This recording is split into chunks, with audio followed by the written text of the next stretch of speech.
yang ditinggalkan oleh guru dari orang bijak asal Cina bernama Confucius. Dia berpesan kepada Confucius sebelum kematian dari gurunya.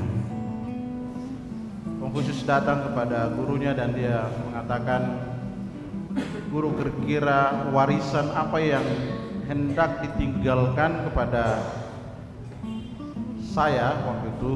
Jadi Confucius supaya menjadi warisan dalam hidupnya ketika gurunya meninggal.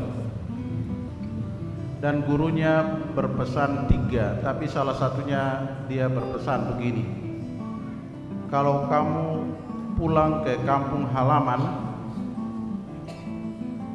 dan menunggangi seekor kuda, jangan duduk di atas kuda pada saat kamu masuki kampung itu, tetapi turun dan jalan kaki bersama dengan kuda itu memasuki kampung halaman." Confucius tidak mengerti pesan ini, tetapi gurunya menjelaskan bahwa satu warisan yang penting yang harus kamu terus bawa adalah janganlah menjadi orang sombong. Duduk di atas kuda adalah tanda kebesaran dan kemegahan, tapi turun dan duduk jalan bersama dengan kuda adalah tanda kerendahan hati. Saudara-saudara yang terkasih, sejak tadi malam sampai tadi pagi saya mengikuti perkembangan situasi yang ada di ibu kota maupun beberapa kota yang lain. Setelah beberapa hari lalu massa demonstrasi datang di kantor DPR, datang di polisi, Brimob, dan beberapa tempat lain untuk mengadakan demonstrasi sambil dilakukan kerusakan dan tindakan-tindakan yang tidak baik. Tadi malam mereka serang beberapa rumah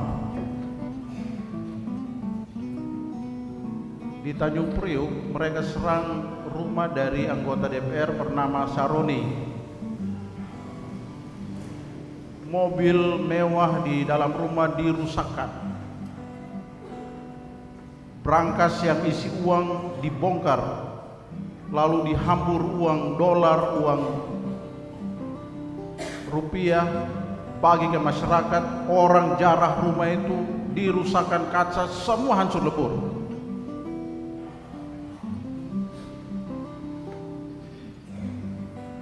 Pagi tadi saya nonton lagi rumah Eko Patrio, anggota DPR, rumah Kuya Uya, siapa itu artis itu,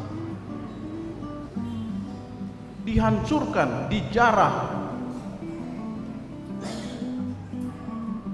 hancur lebur. Nah, pertanyaannya, kenapa masyarakat marah? Masa ini marah karena di saat ekonomi situasi yang tidak baik, mereka joget-joget di dalam kantor DPR, senang-senang karena 50 juta tambahan untuk kasih naik dorong punya tunjangan. Joget-joget. Saroni buat pernyataan bahwa orang itu tolol. Ya tentu saja orang marah. Dipicu oleh hal yang sangat sederhana. Kenapa tidak mereka serang rumah-rumah yang lain, tapi orang-orang tertentu? karena dipicu oleh suatu kesombongan, mulai kata-kata, mulai perilaku, tindakan. Saat orang susah, orang kelaparan, mereka joget-joget karena uang kasih naik 50 juta, tunjangan yang besar. Jurang pemisah antara pendapatan anggota DPR dengan masyarakat dengan UMR sangat tinggi. Dibuat perbandingan, di Malaysia itu anggota DPR itu tunjangan 9 kali lipat dari UMR masyarakat. Kalau di Singapura 1,9 kali lipat. Indonesia berapa? 42 kali lipat. Kesenjangan ini membuat masyarakat marah di tengah situasi ekonomi yang tidak baik. Saudara-saudara yang terkasih, apa yang menjadi alasan orang itu marah? Karena kesombongan. Sombongan. Bayangkan saat orang lagi marah dan situasi begitu bilang masyarakat tolol, ya orang marah.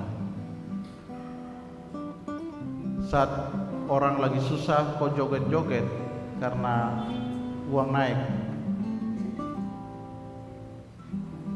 Hari ini melalui bacaan kitab suci mengingatkan kita supaya kesombongan ini kita jauhkan dari hidup kita, karena tidak akan mendapatkan apa-apa. Bacaan pertama mengatakan, rendahkanlah dirimu supaya kamu mendapat karunia di hadapan Tuhan. Rendahkanlah dirimu.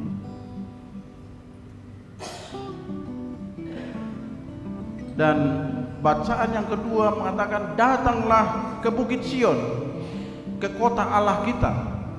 Datanglah kepada para malaikat, datanglah kepada Allah hakim bagi semua orang, dan datanglah kepada Yesus pengantara perjanjian baru. Datang kepada, ini lihat tingkatan-tingkatan, kota Allah, malaikat-malaikat, datang kepada Allah dan datang kepada Yesus. Berarti kita harus meninggalkan sikap kesombongan, datang kepada Allah, pada Yesus, mengandaikan suatu sikap kerendahan hati. Dan Injil bilang bahwa kalau orang undang kita, jangan langsung duduk di tempat paling hormat, karena mungkin undangan itu akan diberikan kepada orang lain dan bilang, mungkin kau duduk di belakang, ada orang di sini, dan kita malu. Ya, ini agak ekstrim gambaran Tuhan Yesus ini. Tapi intinya adalah kerendahan hati. Saudara-saudara yang terkasih, hanya dengan kerendahan hati kita menerima karunia-karunia Tuhan. Kesombongan akan menjauhkan kita dari Tuhan. Kesombongan akan membuat kita juga jauh dari orang-orang sekitar. Tapi kerendahan hati mendekatkan kita dengan Tuhan. Mari kita berdoa untuk bangsa kita yang sekarang tidak baik-baik saja. Kita berdoa supaya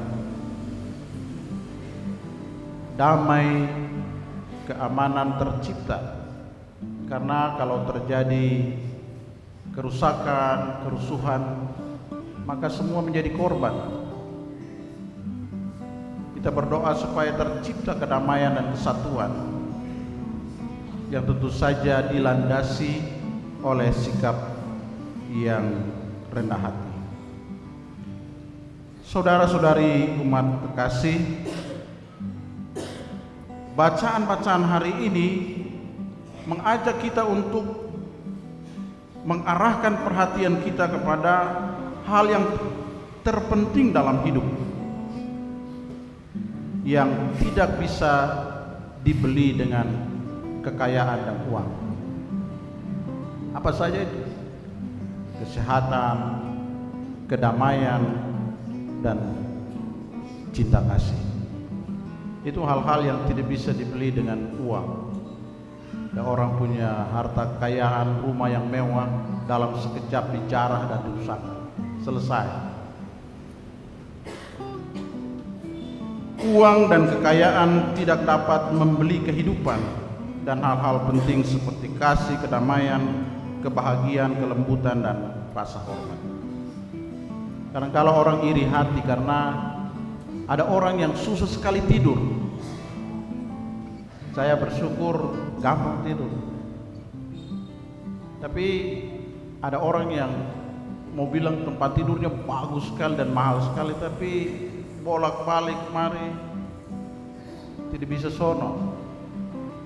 Tapi kadang-kala kita melihat ada pengemis yang tidur di atas koran di depan toko atau di depan ruko, dia tidur nyenyak sekali. Bayangkan itu, Tuhan itu benar-benar adil. Yang lain tidur di atas tempat yang mewah dan mahal, bolak-balik tidak bisa sono sampai pagi.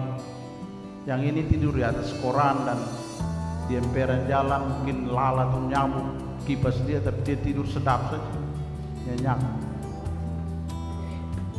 Jadi ini hal-hal yang tidak bisa dibeli dengan uang. Kebahagiaan, kedamaian, kesehatan itu tidak bisa dibeli.